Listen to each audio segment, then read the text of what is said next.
Section 293. Markandeya said, having pondered over these words of Narada about his daughter's marriage, the king began to make arrangements of the nuptials, and summoning all the old Brahmanas and Ritwijas together with the priests, he set out with his daughter on an auspicious day, and arriving at the asylum of Sena in the sacred forest, the king approached the royal sage on foot, accompanied by the twice-born ones. And there he beheld the blind monarch of great wisdom seated on a cushion of kusa grass, spread under sala tree. And after duly reverencing the royal sage, the king in an humble speech introduced himself, thereupon offering him the argya, a seat and a cow. The monarch asked his royal guest, "Wherefore is this visit?" Thus addressed, the king disclosed everything and about his intentions and purpose with reference to Satyavan. And Ashwapati said, "O royal sage, this beautiful girl is my daughter named Savitri. O thou versed in morality, do thou agreeably to the customs of your order take her from me as thy daughter-in-law." Hearing these words, Sena said, "Deprived of kingdom and taking up our abode in the woods, we are engaged in the practice of virtue as ascetics, with regulated lives.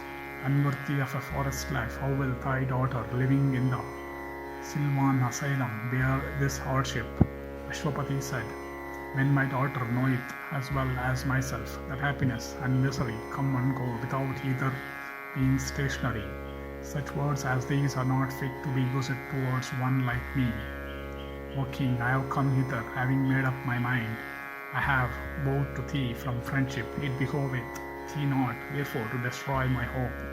It behoveth thee not also to disregard me, who, moved by love, have come to thee. Thou art my equal and fit for an alliance with me, as indeed I am the equal and fit for alliance with thee. Do thou therefore accept my daughter for thy daughter-in-law." And the wife of the good Satyavan, hearing these words, Sena said, "Formerly I had desired an alliance with thee, but I hesitated, being subsequently deprived of my kingdom. Let this wish, therefore, that I had formerly entertained be accomplished this very day. Thou art indeed a welcome guest to me." Then summoning all the twice-born ones residing in the hermitages of that forest, the two kings caused the union to take place with the due rites, and having bestowed his daughter with suitable robes and ornaments, Ashwapati went back to his abode in great joy, and Satyavan, having obtained a wife possessed of every accomplishment, became highly glad, while she also rejoiced exceedingly upon having gained the husband after her own heart.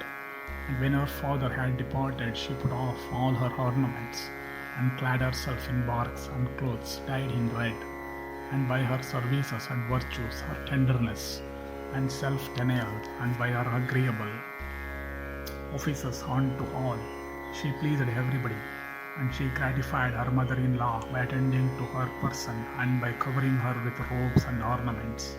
And she gratified her father-in-law by worshipping him as a god and controlling her speech.